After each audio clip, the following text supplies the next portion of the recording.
Hey, hey, hey! Essa então vai em homenagem ao nosso tema de hoje e a quem já entrou. Super Letícia, Marcos Chaves, Marco Alvarenga. É isso aí. Então vamos lá, Sulian, Guilherme.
Ai, já estou forte a respirar.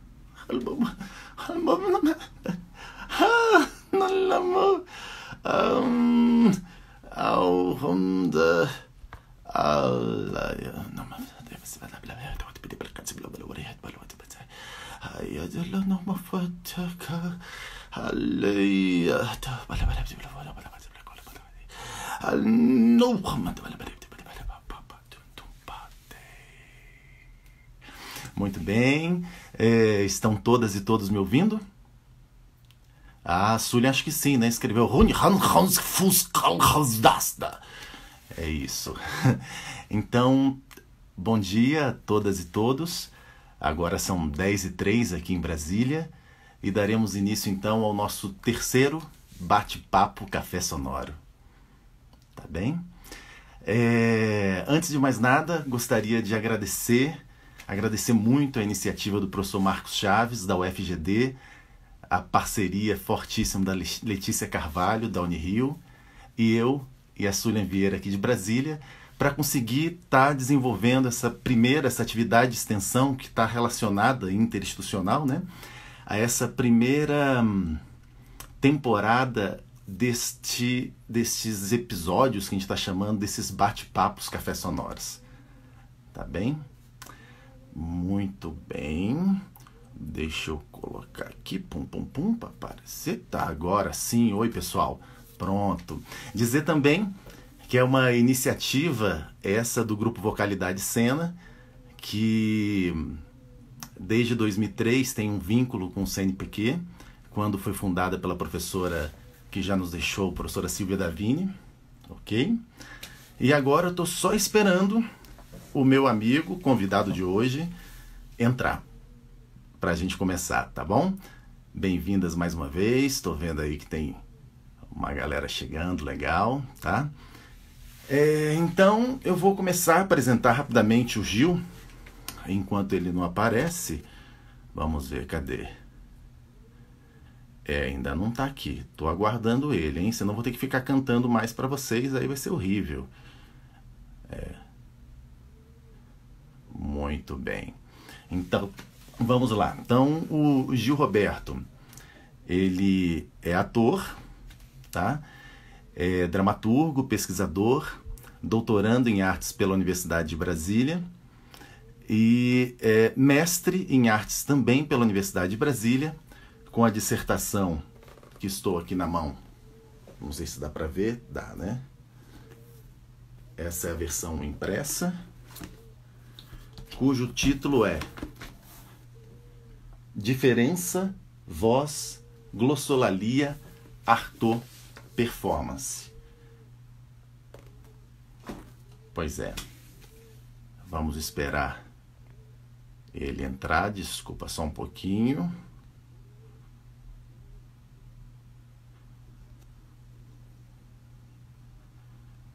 Cadê o Gil?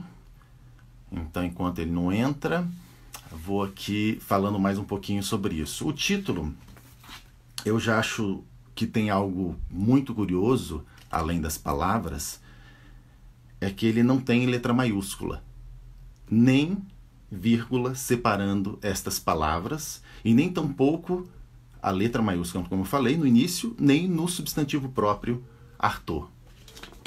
Diferença, voz, glossolalia, Arthur. Bom, Gil, cadê você que não apareceu aqui? Vamos lá. Jane, Thiago entrou. A Jane comentou, tomara que publicize. Sim, a gente está colocando tudo... tomara que publique a dissertação, também acho. Mas assim, essas conversas nossas, esses bate-papos, nós estamos colocando no grupo, no perfil Vocalidade Cena, né? No canal, lá no YouTube, tá bem? Então depois fica tudo lá disponível.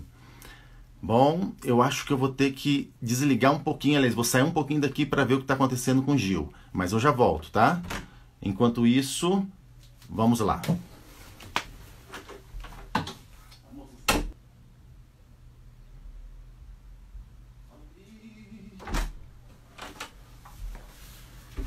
Parla! Pessoal, é isso. Não estou conseguindo falar com o nosso convidado. Ele não está conseguindo entrar. E eu estou realmente na dúvida se ele conseguirá. São 10h10. Aguardamos um pouquinho? Pode ser? Ótimo. Olha lá. Valéria Rocha, Cezão, Juninho, Val, quantas coisas. Pessoal se encontrando, coisa boa, né? Letícia falou, brinca. Então vamos lá, vou aguardar mais um pouquinho, pessoal. Se não rolar, eu vou ter que parar, tá bom? E a gente marca um outro horário. Mas vamos lá. Então, o Matoso falou, estão? Niklof Lamda Hasnikerom del Funstek Molava Bastikant. Arkmofala Stomplui Hasnef as Kenzanbala. Harkatef ol na Hornafa Hornafala Nessen. Hare Dombos Halamdi Halbi Harnafala Kadonstai Hardi von Lopomdai Allalalalalalali Haldi Fornesedotala Fornesendu Hakali Volabel Harni Folsnekalartai Hars dollar baralila bala neka di badai Oji do walida Ay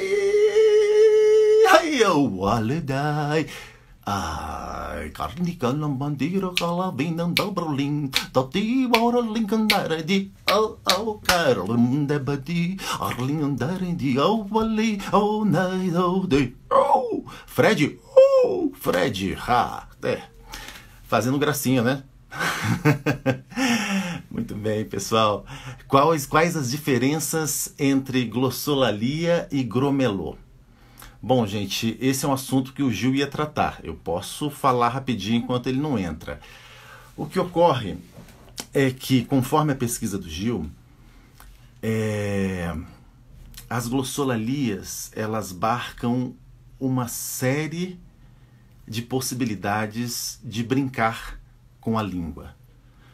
Glossa é língua e lia, palavra, brincadeira, né? Então, de alguma maneira, o gromelô, ele é uma perspectiva, ele se aproxima de glossolalia, ele é uma perspectiva desta, né? Mas é uma perspectiva de uma palavra francesa, assim como você tem o gibberish, que seria uma perspectiva inglesa de algo que se assemelha. mais ou menos?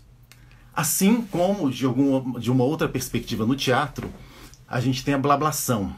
Mas a blablação ela tem menos compromisso, num certo aspecto, com a articulação das palavras. E sim uma questão mais de brincadeira sonora para trabalhar a fisicalidade, por aí vai o gestual, né? Assim como, e aí, por aí vai, a gente tem uma possibilidade de pensar eu até anotei aqui, por exemplo, qualquer coisa, algaravia, uma ideia de Babel, uma ideia de confusão, de marulhar, tem a ver em algum nível com essa questão de você friccionar, de você rasgar, de você estranhar através da linguagem. Então, glossolalia seria o grande guarda-chuva, é isso? É uma possibilidade, é o jeito que o Gil trabalha, né? Como glossolalias, por isso plural, pensando nesse conglomerado de possibilidades de brincadeiras. Mesmo um trava-língua, de alguma maneira, se você acelera, aquilo vai perdendo sentido e vai ganhando outras perspectivas, dificuldades, e vira muito mais uma brincadeira, né? Uma brincadeira de falar, de produzir sons, do que o próprio sentido, né? Que mais? Pois o falar em línguas, né? Línguas que não existem, né? A xenoglossa, se eu não me engano, é esse o termo. A xenoglossa, de alguma maneira, é isso. Você não tem também envolve, né, as glossolalias. Você não tem um domínio daquela língua, mas é como se você pode falá-la por algo divino, certo?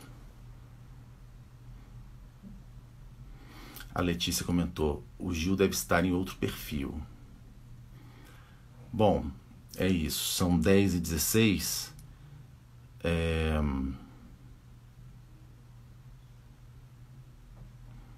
Parece que a live não está disponível para o Gil.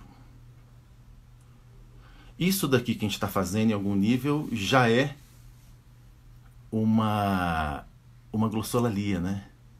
De alguma maneira ela está mediada por esse dispositivo, pela rede, por essa dificuldade da gente se conectar.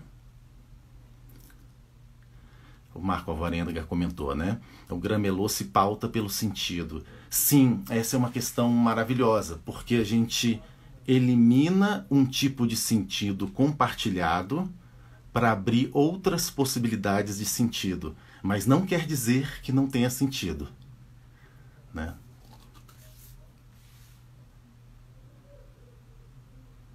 Uau, Gil Roberto entrou.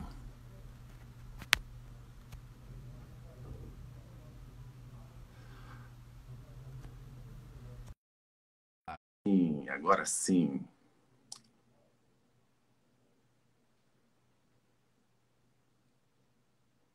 Uau, uau, uau. César. Cara, tava em outro perfil. Ah, sim. Então tem um monte de perfil, cara. Tem 10 perfis. Pois é isso, cara. Uma pessoa muito conectada, né? Ela fica assim, rapaz, eu passei uma saia justa aqui e ainda bem que eu tive paciência, porque fiz de tudo. Gritei, berrei, chamei, até falei um pouco sobre o seu assunto aqui, dando uma de intrometido. Pessoal aí, Nada que viva! é isso. Bom dia a todos aí. Então, Gil, eu apresentei, só que eu não falei uma coisa muito importante, que eu comentei, né, o mestrado, o doutorado dele, mostrei aqui a dissertação na minha mão, inclusive, falei sobre a questão de, no título, já não ter maiúsculas, nem tampouco vírgulas, nem em nome próprio, como do Arthur, né? Comentei Sim. também, perguntaram sobre algumas diferenças de Gromelô e glossolalia, então isso eu já dei uma esboçada. Mas uma coisa que eu não falei, que é muito importante, é o tanto que a gente brinca. Ou que a gente, por exemplo, vou ser mais preciso. Eu conheço o Gil desde 2003. E desde então, a gente já teve várias parcerias juntos, né? Parcerias, estivemos no palco, temos essas pesquisas que de alguma maneira eu acompanho e compartilho dele, né? E a gente tem algo que é muito caro a gente, que é a brincadeira, que parece que não Sim, tem exatamente a ver com o que a gente vai falar hoje, mas tem. mas tem muito a ver, tem muito Mas a ver. tem. Então, de uma maneira mais consistente, Gil, se você pudesse falar um pouquinho de por que glossolalias no plural, tá? Uhum. E de onde vem essa palavra? Quais suas possíveis origens e tal? Bom, a palavra glossolalia vem do grego, né? É composta de duas palavras, glossa e lalê, lalém. Lalém é o verbo falar, e glossa significa língua enquanto órgão da fonação, mas também significa língua enquanto linguagem, também dialeto, só que essa origem ela não é muito precisa. Então a própria origem da palavra glossolalia ela é envolta em mistério e assim, a etimologia não consegue precisar isso. Mas, de qualquer forma, o Aristóteles tem uma coisa interessante sobre a ideia de glossa. Porque, na verdade, glossolalia você vai pegar a glossa, né? E Uhum. vai colocar dentro do campo da oralidade, ou do campo das vocalidades, ou da produção vocal, em algum nível. E o que seria a glossa? Para o Aristóteles, isso está escrito, eu acho que, se eu muito me engano, na Poética ele fala um pouquinho disso. Que a glossa, ela era introduzida num texto escrito por um autor para chamar a atenção do leitor. Ou seja, mas chamar a atenção de uma maneira até meio bizarra, assim. A glossa seria uma espécie de termo raro, de palavra velha ou arcaica, ou mesmo uma palavra que caiu em desuso na própria língua grega. Então a pessoa estava ali lendo o texto, e aí aparecia a glossa, né? Que era essa palavra fora do léxico, fora da ordem, como se ela desse uma delirada na possibilidade da leitura e uma delirada no texto. Eu acho que a partir dessa questão da glossa ser um termo, um elemento que invade a linguagem de uma maneira disruptiva, de uma maneira estranha, de uma maneira ininteligível, ou seja, ela assombra um pouco a noção de significado, significante, de sentido do próprio texto. E aí, quando você pega a glossa e transporta para o campo do falar, aí vira a glossolalia. E aí a gente pode... Assim, a glossolalia, a grosso modo, assim, tem um livro, inclusive, bem interessante, da Alessandra Pozzo, que é uma estudiosa de linguagens disruptivas, estranhas, ocultas, ininteligíveis. Vê se dá para vocês verem esse livro aí. Eu acho que não tem esse livro, La Glossolalie en Occident. É um livro que não tem tradução em português ainda, mas ela faz uma cartografia, um mapeamento de alguns tipos de glossolalia. Ou seja, ela vai falar do campo religioso, do campo da linguística, das teorias da linguagem, vinculada à psiquiatria e à psicologia, e na arte. O que seria a glossolalia no contexto religioso? Eu vou falar muito rápido aqui, já porque a gente já tomou muito tempo. Muita gente já deve ter ouvido falar das igrejas evangélicas pentecostais e o fenômeno do falar em línguas nessas igrejas. Muito provavelmente alguém já ouviu falar disso. É o dom de línguas, né? Do milagre de Pentecostes, quando desce o Espírito Santo e todo mundo começa a falar numa algaravia, numa espécie de linguagem que ninguém consegue entender. Criou-se, inclusive, o dom da interpretação de línguas. Então, aquele fenômeno, que é um fenômeno de entusiasmo, é um fenômeno que te possibilita escutar a voz dos anjos, a voz divina, na renovação carismática também, católica, é um fenômeno que também acontece. Ou seja, isso é uma glossolalia. Isso, inclusive, é um termo que está lá nos apóstolos da Bíblia. Ou seja, essa palavra aparece lá para denotar também esse tipo de experiência, né? Onde o devoto está tomado pelo entusiasmo. Ou seja, em outros contextos também, como os dos místicos cristãos, que também falavam em línguas estranhas, que ninguém conhecia, é um fenômeno muito comum dentro do contexto religioso da história do cristianismo, né? E se migrarmos para o contexto da psiquiatria, ou dos fenômenos patológicos da linguagem, ou das teorias da linguagem, a gente vai perceber também que a linguagem do louco, a linguagem do esquizo, a linguagem dos médiums, determinadas linguagens, obviamente.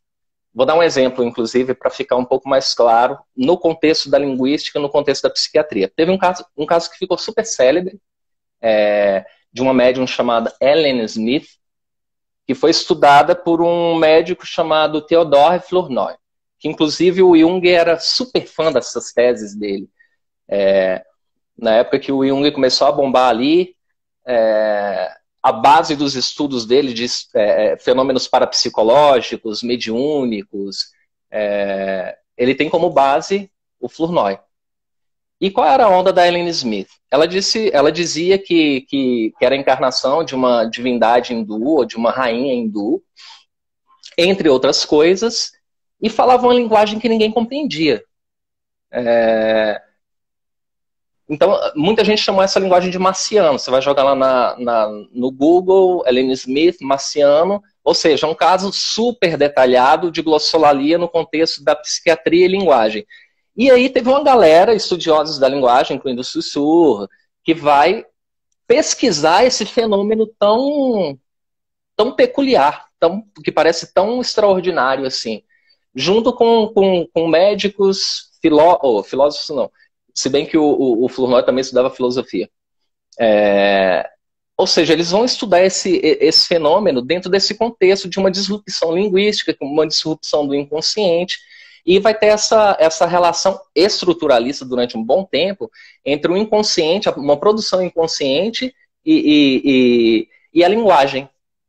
Ou seja, então o vínculo dos estudiosos da linguagem com a psiquiatria e a psicologia foi muito fecundo nessa época para estudar esse tipo de fenômeno. Enfim, o Artaud ele era tido como um esquizofrênico, né? Era uma figura que, assim, eu encaro o Artaud dentro de um terceiro tipo de glossolalia, que é a glossolalia dentro do campo artístico e cultural.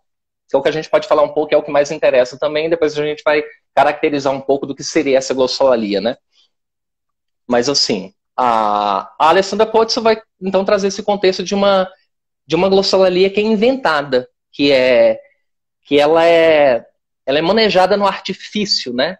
Isso aconteceu, sei lá, com as vanguardas do início do século, né, 20, com o dadaísmo. O dadaísmo fez uma pesquisa muito profunda e muito prolífica, inclusive, sobre os dados da linguagem, sobre a matéria da linguagem, né? Então muitas glossolalias, muitos movimentos glossolálicos foram criados dentro desse contexto do futurismo, do surrealismo, do dadaísmo, mas enfim. Não só nas vanguardas, esse fenômeno também foi estudado de alguma forma, ou a gente pode pensar em estudos voltados para a linguística, voltados para a letra, para a sonoridade, que vem a calhar, tá nesse âmbito do que a gente, eu, César e algumas pessoas chamam de glossolalia, ou seja, um espectro, estudando o ruído. A gente vai falar o Luigi Russolo, sim, com certeza, Val Rocha comentando aí, porque na verdade a glossolalia, ela é uma disrupção linguística, né? Ela é uma estranheza peculiar à linguagem, uma estranheza peculiar à percepção do texto, seja o texto falado, seja o texto escrito. E a gente vai acompanhar desde uma glossolalia tem um aspecto lúdico também na glossolalia, se a gente for pensar no Dario Fo. O Dario Fo é uma figura interessantíssima. Você que já falou do Gramelot, aportuguesada pelo Antunes Filho, Gromelot, que inclusive fez uma peça inteira só com Gromelot, né? Só com uma linguagem inexistente, né? Uma linguagem inventada, melhor dizendo. Acho que é Nova Velha História, não sei se é sobre o Chapeuzinho Vermelho, eu posso estar enganado, mas eu acho que é, porque eu também não assisti essa peça. Enfim, o Dario Fo vai ter um trabalho muito peculiar sobre sobre o que seria um dos aspectos da glossolalia. Ele vai trabalhar sobre acentos de determinadas línguas. Ou seja, isso que a Val falou, da questão do ruído e da sonoridade da língua, e falou do Luigi Russolo, tem uma relação, a glossolalia ela acaba tendo uma potência enquanto matéria sonora. Antes de você pensar no sentido de uma palavra, o que ela significa, qual o significante, você vai pensar nas potências materiais da própria palavra, ou simplesmente do som, se a gente estiver falando de um grito, por exemplo. Então, por isso que a glossolalia também tem essa peculiaridade de mergulhar nos parâmetros do som, enquanto materialidade sonora. Ou seja, isso chega primeiro. Já que você não entende o que está sendo dito, você não faz um exercício de elaboração intelectiva, o que acontece? O que você tem na primeira mão é justamente a matéria do som, né? O vislumbre do desconhecido, o outro, a diferença que você não sabe o que é. Imagina você, quem não fala russo, brotou lá na Rússia agora. Vai falar com alguém lá, isso é glossolalia. Ou seja, é uma experiência glossolálica. Não que o russo seja uma glossolalia, mas essa é uma experiência glossolálica. Ou seja, só para entender um pouco que a gente está transitando aqui de vários contextos, do mítico religioso, para o poético, artificioso, artístico, cultural, passando pelo linguístico, psicológico, psiquiátrico, ou seja, uma gama infinda de possibilidades de se compreender a glossolalia, se apropriando para o contexto artístico, né? A gente, sim, desde uma média... que eu queria comentar contigo, que você deu alguns exemplos, né, esse exemplo religioso, esse exemplo do Gromelot, que a gente poderia estender de outra perspectiva para o Guiberich, e até em outro nível da tablação também, né, que é usado no teatro, né? E também, por exemplo, a gente tem a ideia das salmodias, né, e por aí vai, como é que ou seja, ela pode ser cantada também. Então tem a falada, a experiência estética cantada, e a gente, dentro dessa experiência estética cantada e falada, a gente pode ter graus distintos, né? O que eu quero dizer com isso é que você falar um pouquinho sobre essa relação, uma disfasia, uma gagueira, por exemplo, que eu estou aqui agora, né? Sim. Pode ser usado como um aspecto glossolálico, simplesmente um patinar na fala, ou um acelerar demais, ou um engolir. Com certeza. Com certeza. Tem uma coisa muito interessante. Tá cortando aqui. Te interrompi? Foi mal. Não tem problema. Tá me ouvindo? Tá. Perfeito. Essa questão é uma questão muito interessante. Eu acho que talvez seja o cerne da pesquisa, por exemplo, né? Dentre outras questões, essa da gagueira da língua, o Deleuze usa esse termo, né? Gaguejar na própria língua. A linguagem enquanto sistema de signos, ou mesmo a ordem do discurso, isso que eu estou fazendo aqui agora, o que a gente está fazendo, tentando se comunicar, tentando expor uma questão, trazer argumentos, refutar, os marcadores sintáticos da escrita, tudo isso é uma formalização. É uma formalização que pode ser... E a glossolalia vai entrar nesses contextos. Por exemplo, uma gagueira é um movimento glossolálico, assim, ele é um fenômeno glossolálico. E o Certeau vai dizer uma coisa que é muito interessante. O Michel de Certeau, o historiador francês, ele vai perguntar: será que a glossolalia ela é um fenômeno assim tão extraordinário? Porque ela sempre, normalmente, quando você vai falar de glossolalia, ela está no campo do sobrenatural, está no campo das loucuras, né, das marginalidades, né? É um canto indígena que você não conhece, você tem uma experiência glossolálica disso. Ou seja, é sempre uma espécie de outro absoluto que está ali entre. É uma região muito fronteiriça, assim, né? A glossolalia ela trabalha com essa ideia do o entre da linguagem, o entre da voz, o entre das possibilidades vocais, o entre da canção, o entre... E aí ele vai dizer que, voltando à pergunta do Certeau, Será Sim. que a glossolalia é um fenômeno assim tão fora do comum? E ele vai responder que não. E aí te respondendo assim, começando a tatear uma resposta possível para o que você trouxe, no ato de falar, ele vai dizer que a gente tem uma espécie de tatuagem interlocutória, como se a gente tivesse uma espécie de gêmeo, um gêmeo do falar. Ou seja, enquanto eu estou falando agora, se você chegar muito perto, ou nem precisa chegar tão perto assim, né, ó, você vai sentir sibilantes, você vai ouvir sons da língua com a saliva, ou seja, toda uma quantidade imensa de ruídos bucais e de ruídos também da linguagem. Por exemplo, as interjeições são marcadores, mas são marcadores onomatopeicos, assim. Quando eu estou falando, bom, isso é uma espécie de gagueira também da linguagem. O tempo que você leva para o atropelo da palavra, o ritmo acelerado, porque eu estou nervoso para falar, quero falar rápido, caramba, estou numa live, né? Então, na verdade, a gente também passa por uma certa asepsia desses lugares de fala, né? Do dizer, do falar, a figura do pastor, a figura do advogado, a figura do professor. Às vezes se espera que essas figuras tenham uma certa asepsia, né, no falar, que o falar seja, eu acho que travou aqui. Você está ouvindo? Mas aqui não estou te ouvindo, César. Me ouvindo? Voltou? Estou ouvindo, beleza. Voltou, Tá, para mim tranquilo. voltou. Ou seja, já que você a diga aí. Tem só um pouquinho de pensamento. Por exemplo, então, você está também tateando aí que ela faz parte da gente o tempo inteiro. Sim. Que uma coisa é o quanto que ela pertence a gente, o quanto que a gente leva a escapar desse aceitável. Também, é uma outra parte, né? Sim. Ou seja, o que eu já, mesmo se eu tenho um microfone e estou gravando, e esses sons, uma canção popular, e esses sons que você comentou, da saliva na boca, da língua, da articulação, do sibilado, eles às vezes se tornam para essa gravação. E por outras Videolalia. É isso, Suleiman, videolalia. Vai lá, foi mal.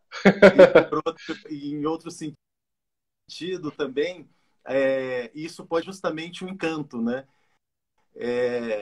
Do quanto que aquilo que você falou, hoje em dia tem essa história para os adolescentes do K-pop, que é muito forte, né? Sim. E aí é uma língua que, por exemplo, minha filha adora e não faz cada coisa, mas ela canta tudo. Sim. E aquela Sim. diferença do conhecido talvez seja uma das coisas que mais a seduz nessa relação direta com a música, né? Então, queria que você falasse um pouco disso também, né? Do quanto que a gente está presente, o quanto que é estranho, que gera ruído em alguns contextos, né? Em outros é justamente o que seduz e o que faz aquela expressão ser aquela expressão, entende? Sim, sim. Bom, você estava falando dessa questão de que a glossolalia ela pode estar presente no canto, na fala, também na escrita, ou seja, é uma relação também com o texto, uma relação com a linguagem, uma relação com a própria vida. Sei lá, a gente pode pegar, inclusive, coisas... Se você for parar para pensar na voz da Elza Soares.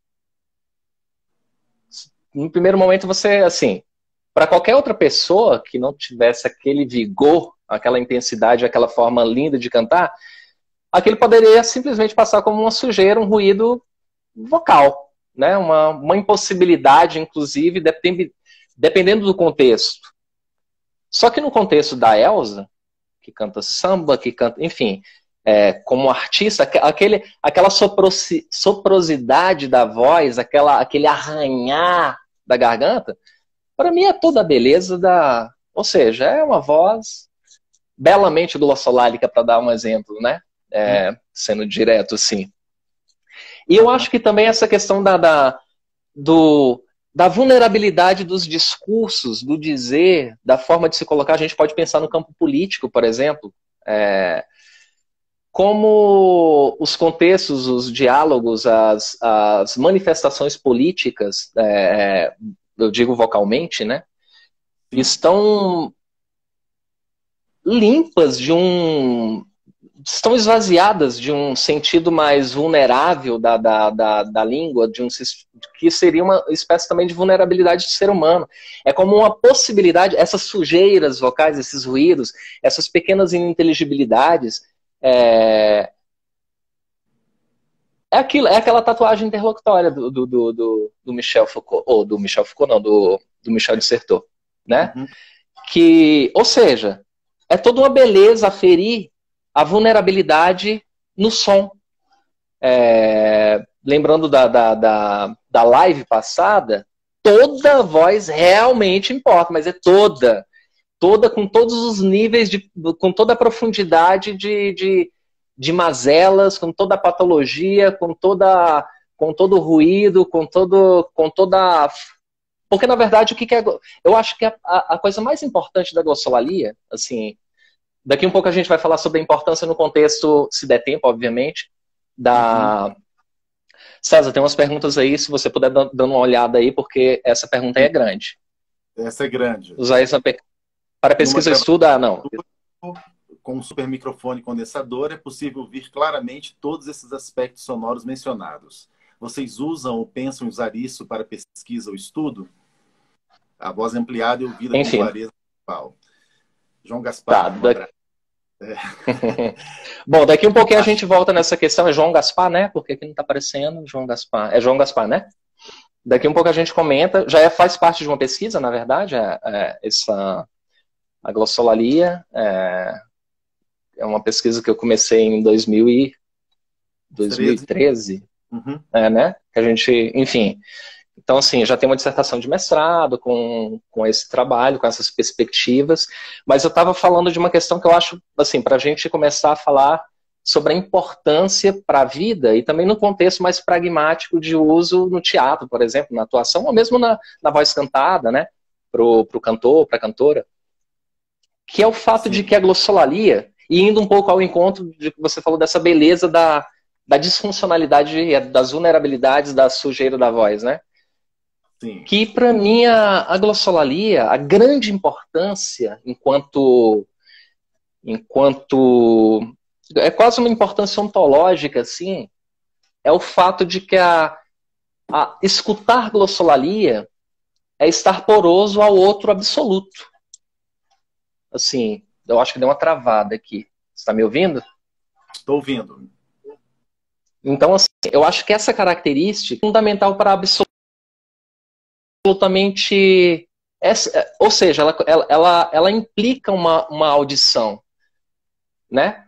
Ou seja, você precisa escutar o indígena, você precisa escutar o aluno X da sala, que é tímido e que você precisa escutar aquele tipo de vocalidade que não é o tipo de vocalidade que você está acostumado. Você pode dizer o texto de outras formas, o texto também é uma possibilidade infinda de outros, assim, isso é fantástico.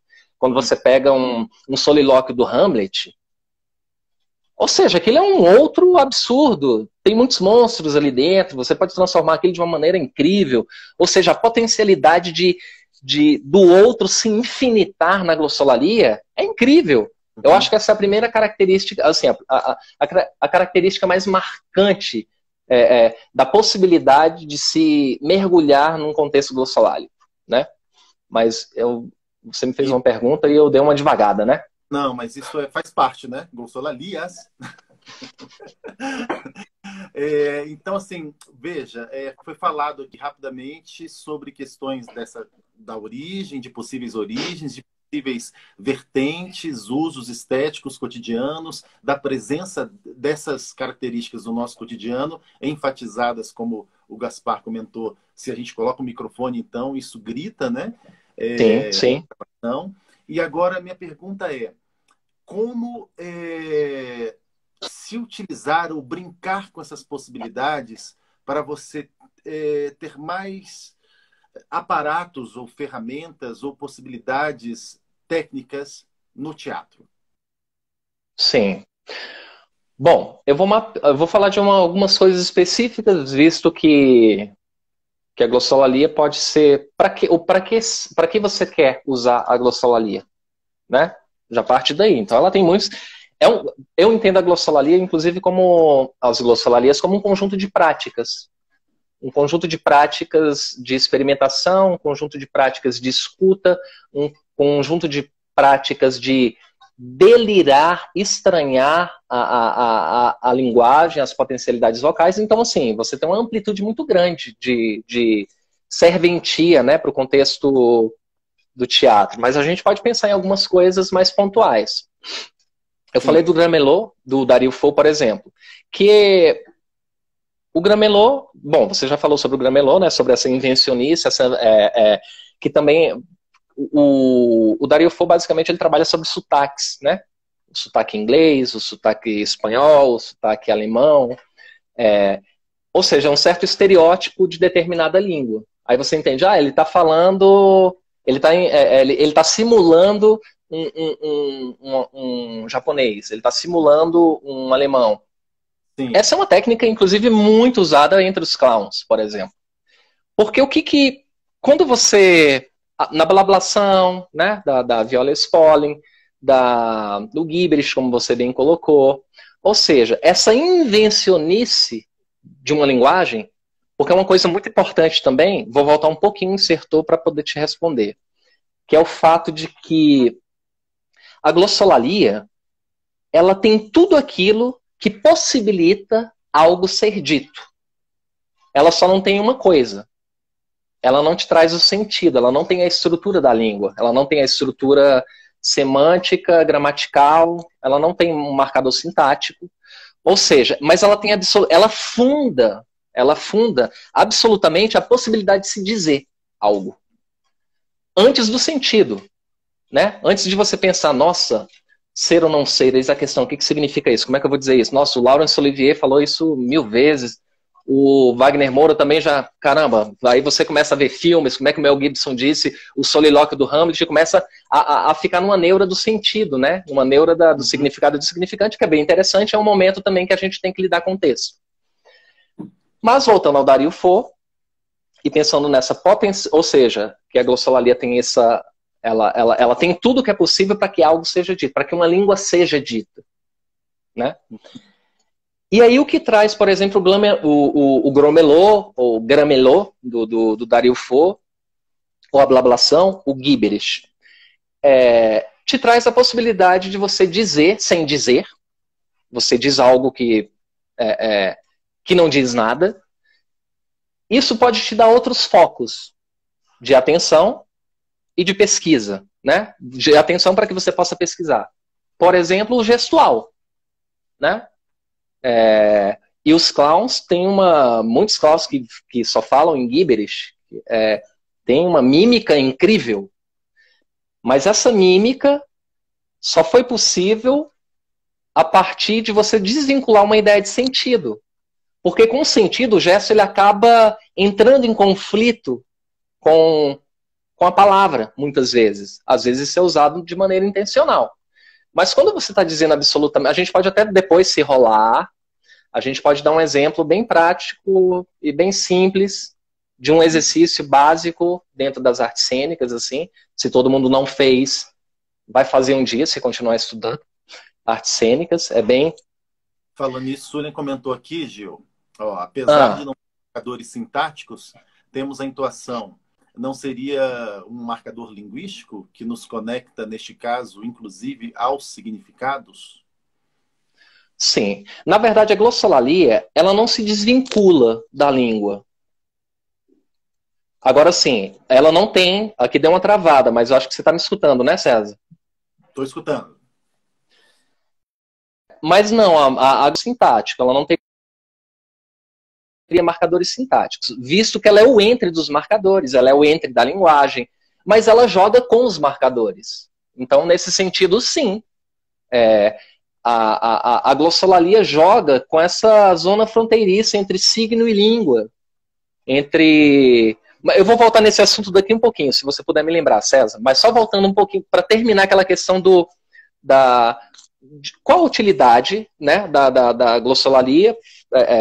Falei da questão da mímica, da potencialidade gestual, que você pode trabalhar desvinculando do significado.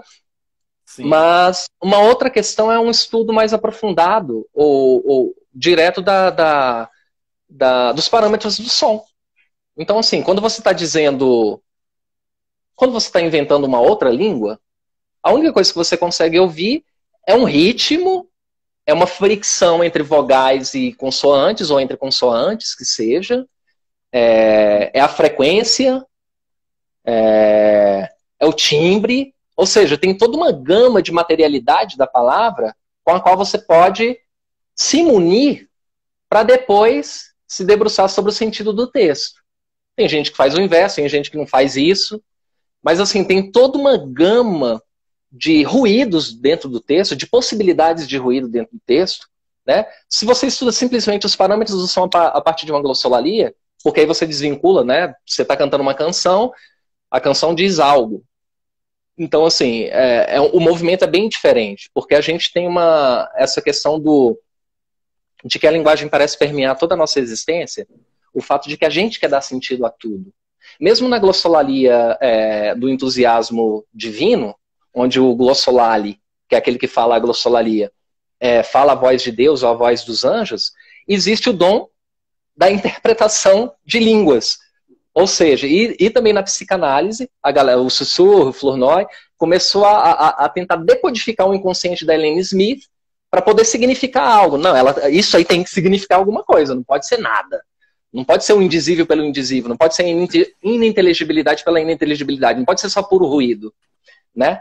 Então, assim, quando a Sullivan faz essa pergunta, de fato, a glossolalia, eu não diria que é um marcador sintático, mas ela traz a possibilidade de ressignificar os marcadores sintáticos, já que, na verdade, é um jogo com a língua, é um jogo com o signo, é um jogo com a semântica, é um jogo com o sentido, né, de forma mais ampla, assim.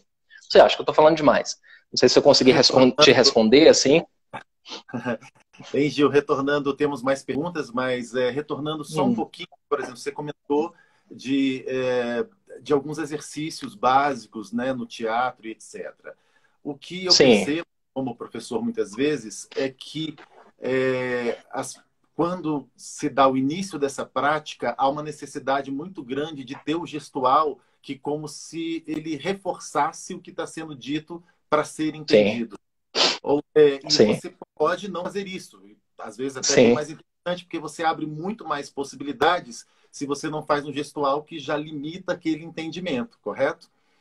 Sim, com certeza. E então, assim, eu queria que você falasse um pouco sobre isso, sobre essas sutilezas e essas diferenças entre você simplesmente dizer algo que não está compartilhado em relação à língua, e de fato você falar este mesmo algo querendo se fazer entender por um gestual que direciona o que está sendo então dito.